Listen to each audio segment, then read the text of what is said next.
toute l'origine de la malédiction du temps. Riches ou pauvres, quoi qu'on fasse sur la terre, notre existence est une chose éphémère, et des pendules, le tic-tac incessant, semble nous dire tout passe avec le temps. Un jour, Dieu et le diable décidèrent de faire un procès exemplaire à l'être humain qui avait été le plus nuisible à l'humanité. On réunit un jury d'honneur. Un certain nombre d'hommes furent éliminés. Avoir fait massacrer des millions de gens n'était pas suffisant. On en avait plein les tiroirs, en haut comme en bas.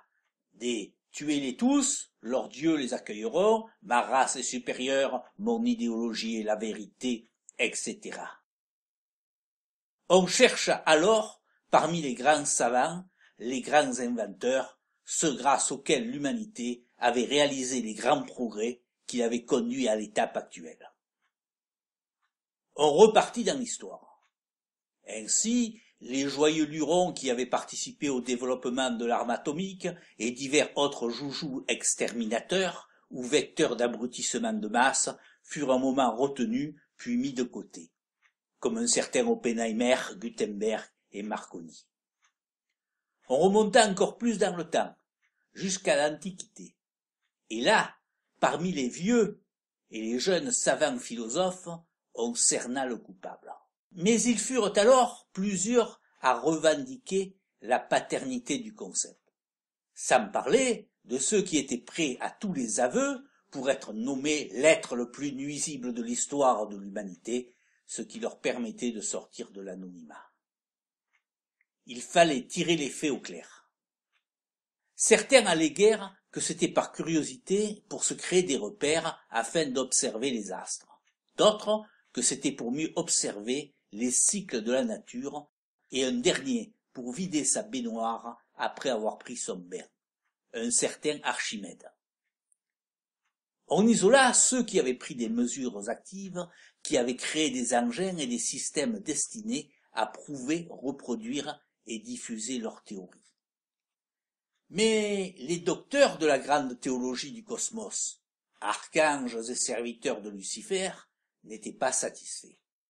Si la maturation de l'idée et son expérimentation venaient des tout débuts de ce que l'on appelait la civilisation, la naissance du mal était beaucoup plus ancienne.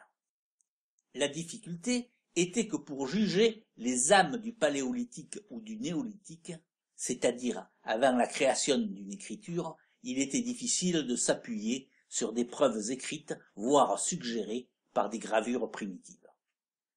Enfin, on trouva, arrivé aux populations qui avaient parmi les premières apprivoisé le feu, le coupable. C'était un petit homme trapu au faciès néerdentalien. Il reconstitua son expérience en mimant par geste.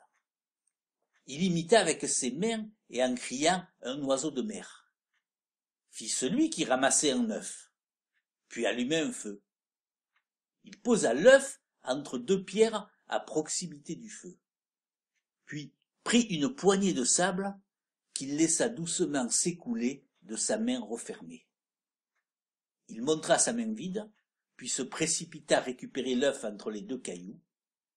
Enfin, il fit semblant de gober l'œuf et se frotta le ventre d'un air satisfait.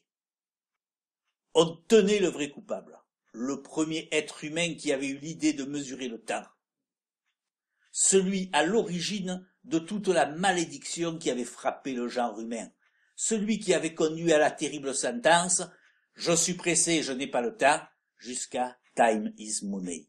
Plus de tuerie, ni d'hommes qui se fusillent, si l'on pouvait arrêter les aiguilles. Toutefois, on commua sa peine, car, raisonnablement, on ne pouvait condamner l'inventeur de l'œuf à la coque.